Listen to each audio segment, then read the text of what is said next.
Welcome to Call to Reset, episode 1B. What is Call to Reset? Explained.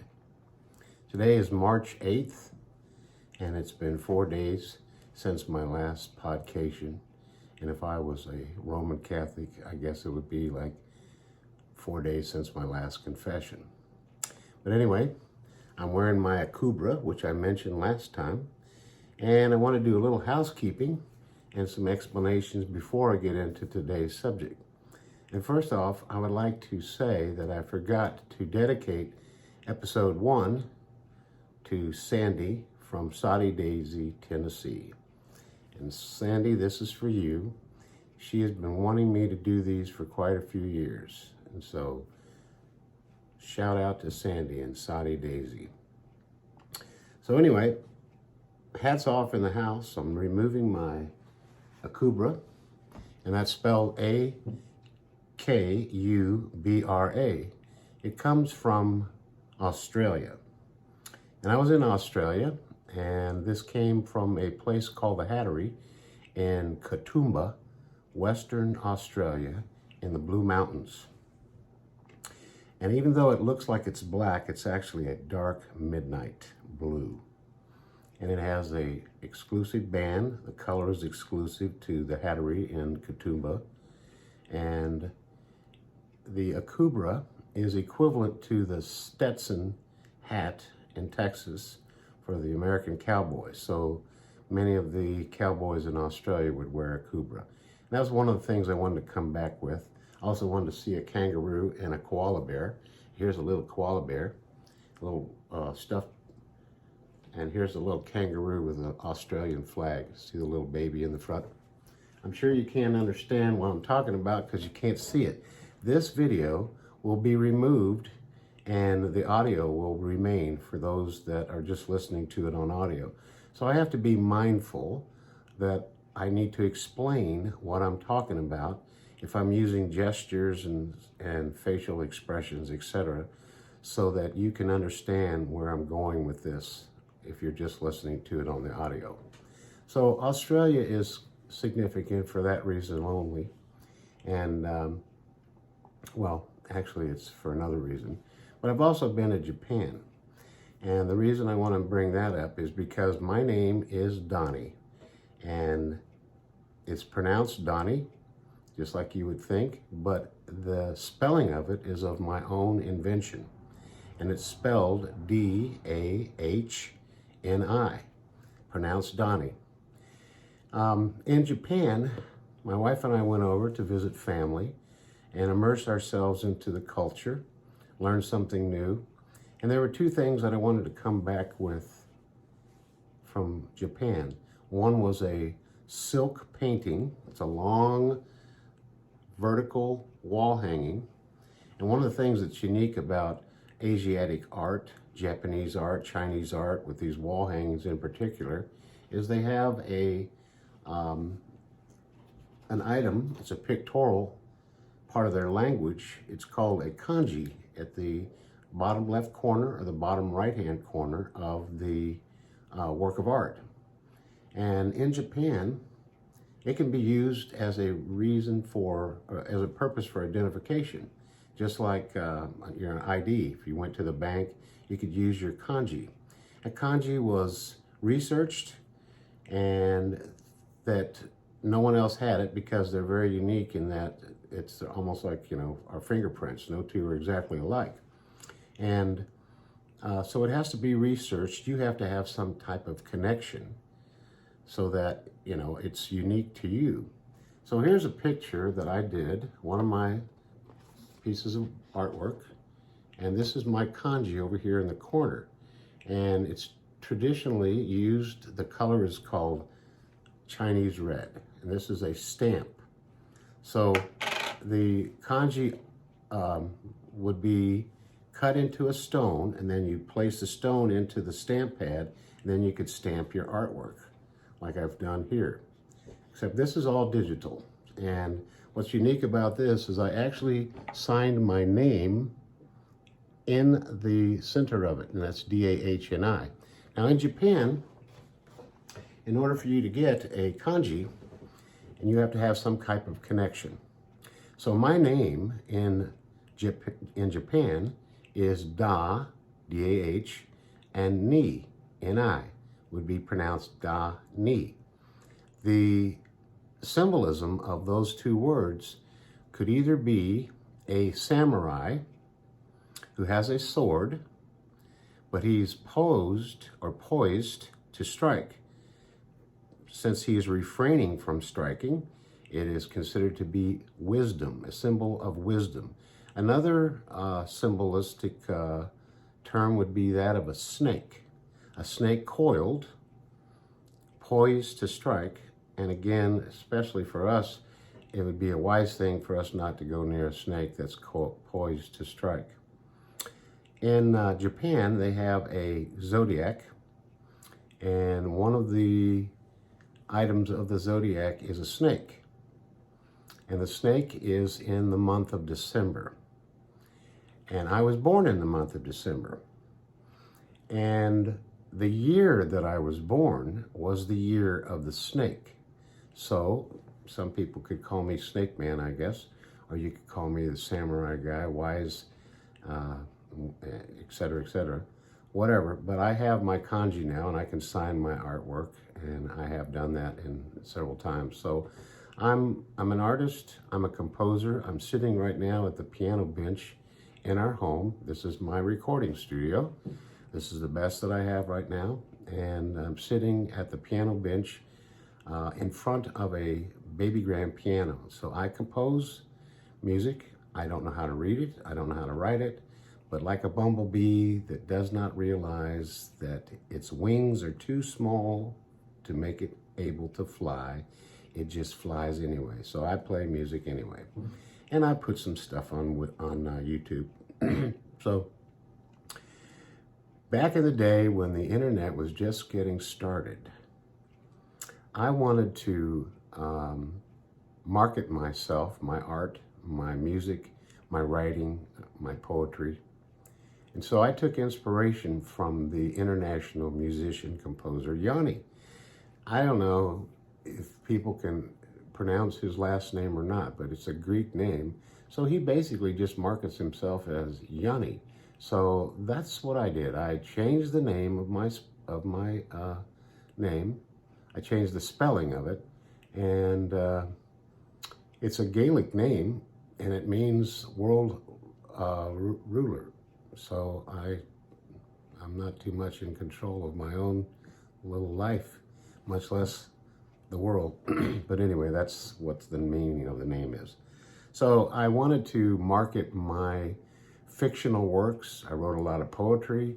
I wrote stories, things that had fluff, things that were lighthearted. I was into mysteries and things of that nature. And so I tried to market myself under the name of Dahni. I actually had an email one time that says, Dahni, first name is my only name. That was my email address. And I was a far cry away from what I'm presenting to you today. I was never really interested in nonfiction, particularly history. I didn't particularly care for politics. I didn't particularly care for religion. And all of these things not only are involved in my work of nonfiction, but they actually bring people together. Because my mentioning of Japan and Australia, and I've been to almost every state in the United States, not all of them, but most of them. I find that people are pretty much the same, despite our languages and the differences, whether we speak or understand the language, despite our ages, our cultures, the color of our skin, and so many other things that make us beautifully distinct, unique, and different. We all share one thing in common, or actually three things, and that is life, liberty, and the pursuit of happiness. These are not just exclusive to the United States of America, but to the people all over the world. So now Now I want to do a little housekeeping, and that is I have researched and I'm aware of so much better equipment, so much better software, different ways of doing things, but you have to walk before you can run. In my case, I'm crawling before I can walk. So there are certain things about presentation that you need to understand. And for you that might be interested in doing something like this, you need to have a box of Kleenex with you, just in case you sneeze or something like that. A timer is a good thing, so you can check and see how long your presentation is. You might want to have some mints on hand, not because you're going to offend the camera that you're looking into or anybody else that might be nearby, but because it keeps your voice moist.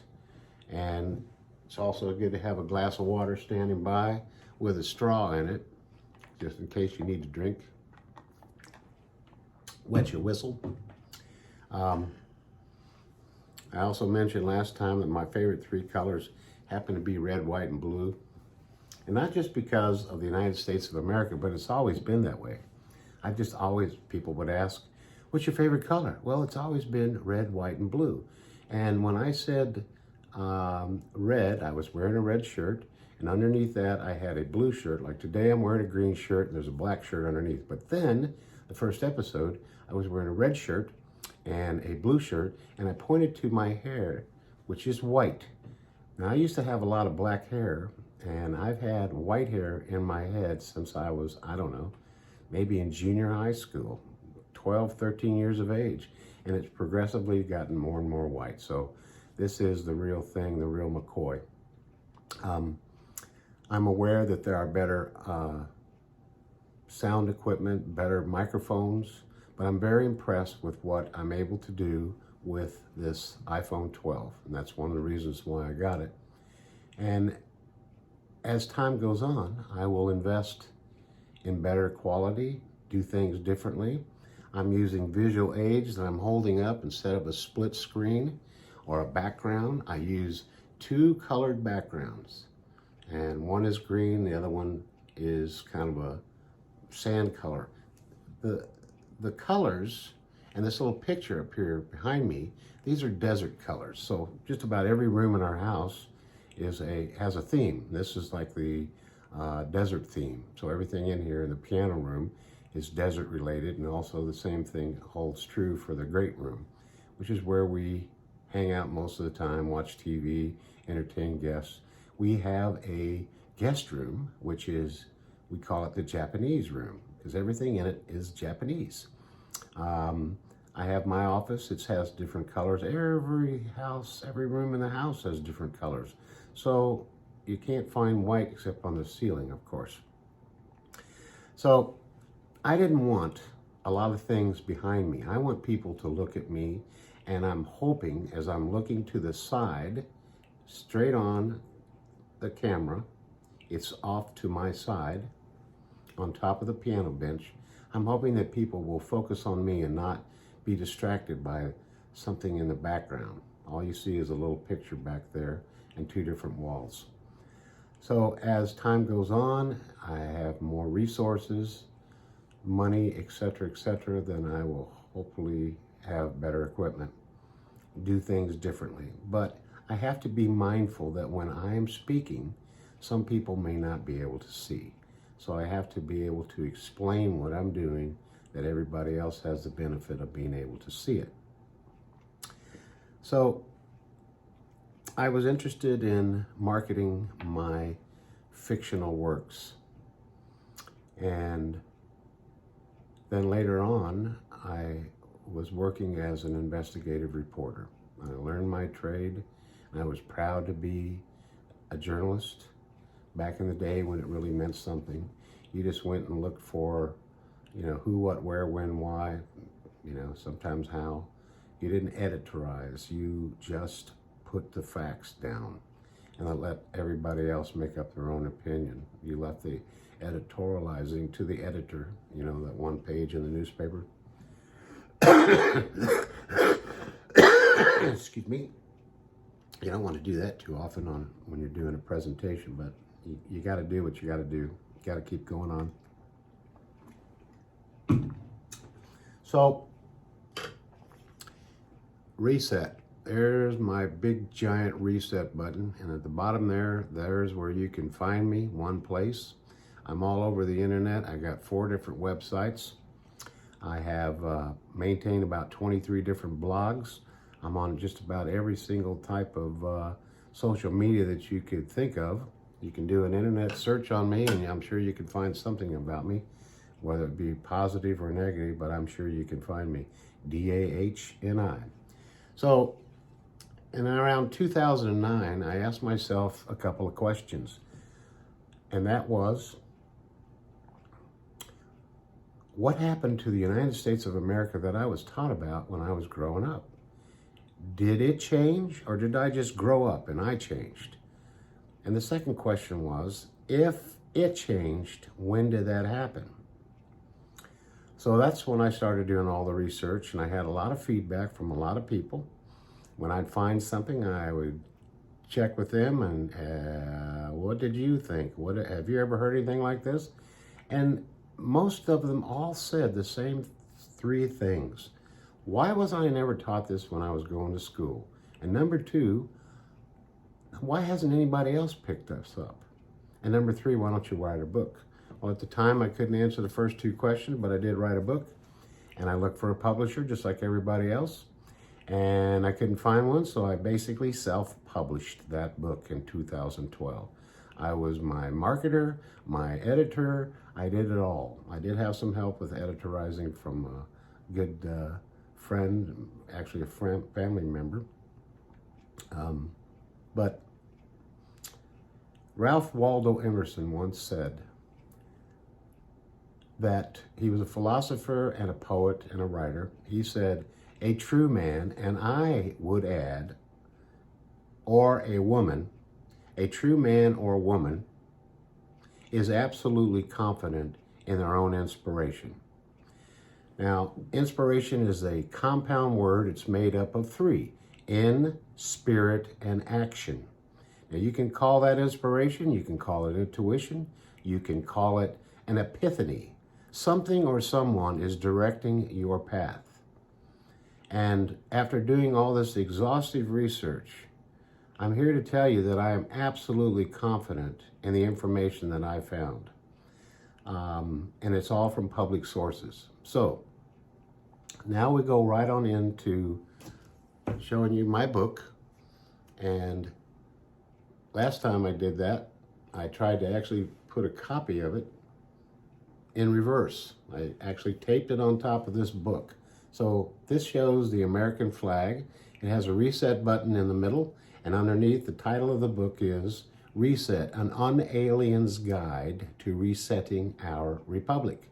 Well, what is an unalien? Someone that's not an alien. It's like our unalienable rights. They belong to us. We're from here. That's what an unalien is. Along with that, like I said, I do all my own artwork. I compose my own music. Everything I do on my own. So this is the artwork, the cover for my new book, which will be a sequel to this, and it's called Apple of Gold in a Picture of Silver. And what you're looking at is a silver frame on a wallpaper background that would be typical of the period of time we're talking about in like the Revolutionary War or something of that nature. Now, they either had wallpaper or they would paint them on the wall. I guess that's called trompe-l'oeil. An artist would do it. Very expensive, but you got to do what you got to do if you don't have the resources or the things available. But then there's a brass plaque right below that that says Apple of Gold in a Picture of Silver. So in the Picture of Silver, in the middle of the frame, it's the Constitution of the United States. You can make out the word we, it's raised. And on top of that is the apple of gold. It is a golden apple, but it also has a green leaf at the top. So it looks like it's alive and it looks like it's real.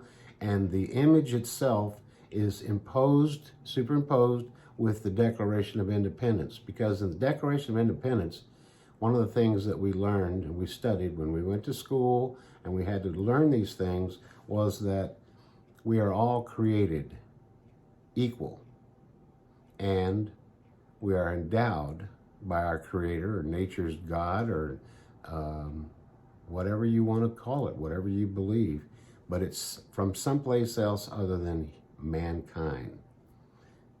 We are endowed with certain unalienable rights. You can't take them away, you can't borrow them, you can't steal them, you can't force them away, but among these are life, liberty, and the pursuit of happiness.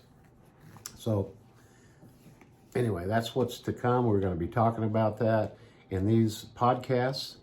I will be referencing information that's all obtained in my book, Reset, and what I'm working on now. Before the book is finally published, you get to hear some of the brand spanking new things about it that no one else has heard about, because there's a way in which we can do what was written in the book in 2012 a lot faster. So that's coming up.